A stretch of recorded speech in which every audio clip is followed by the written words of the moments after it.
जय श्री गुरुदेव, जय श्री कृष्णा। एकादशी कथा क्रम में आज सुनते हैं भाद्रपद के कृष्ण पक्ष में पड़ने वाली अजा एकादशी की कहानी।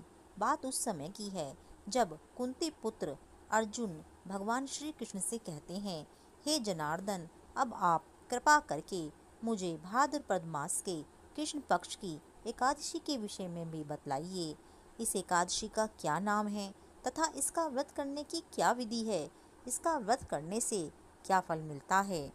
तब भगवान श्री कृष्ण बोले, हे पार्थ, भाद्रपद मास के कृष्ण पक्ष की एकादशी को ही अजा एकादशी कहते हैं। इसके व्रत करने से समस्त पाप नष्ट हो जाते हैं। जो मनुष्य इस दिन भक्ति पूर्वक भगवान की पूजा करते हैं तथा व्रत करते हैं, उनके सभी पाप नष्ट हो जाते हैं। इस लोक और परलोक में सहायता करने वाली इस एकादशी व्रत के समान विश्व में दूसरा कोई व्रत नहीं है। अब ध्यान पूर्वक तुम इस एकादशी की कथा सुनो।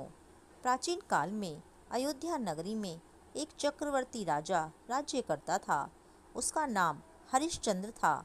वह अत्यंत वीर, प्रतापी तथा सत्यवादी था।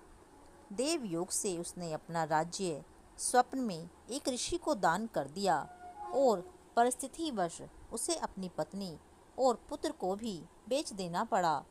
स्वयं वह एक चांडाल का सेवक बन गया।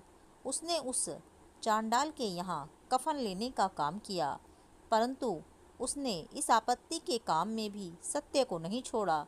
जब इसी प्रकार उसे कई वर्ष बीत गए तो उसे अपने इस नीच कर्म पर बड़ा दुख हुआ और वह इससे मुक्त होने का उपाय खोजने लगा।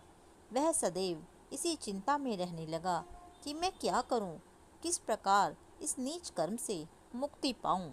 एक समय की बात है, वह इसी चिंता में बैठा हुआ था कि गौतम ऋषि वहां आ पहुँचे। राजा ने उन्हें प्रणाम किया और अपनी दुख भरी कथा सुनाने लगा। राजा की दुख भरी कहानी सुनकर महर्षि गौतम भी अत्यंत दुखी हुए और राजा से बोले, हे राजन, भादों के कृष्ण पक्ष की एकादशी का नाम अजा है। तुम उस एकादशी का विधि पूर्वक व्रत करो तथा रात्रि को जागरण करो। इससे तुम्हारे समस्त पाप नष्ट हो जाएंगे। गौतम ऋषि राजा से इस प्रकार कहकर अंतर्ध्यान हो गए। अजा नाम की एकादशी आने पर राजा ने मुनि के कहे अनुसार विधि पूर्वक व्रत तथा रात्रि जागरण किया। उसी व्रत के प्रभाव से राजा के समस्त पाप नष्ट हो गए। उस समय स्वर्ग में नगाड़े बजने लगे तथा पुष्पों की वर्षा होने लगी। उसने अपने सामने ब्रह्मा, विष्णु, महादेव जी तथा इंद्र आदि देवताओं को खड़ा हुआ पाया। उसने अपने मृतक पुत्र को जीवित तथा स्त्री को वस्त्र तथा आभूषणों से युक्त देखा। व्रत के प्रभाव से राजा को पुनः उसका राज्य मिला।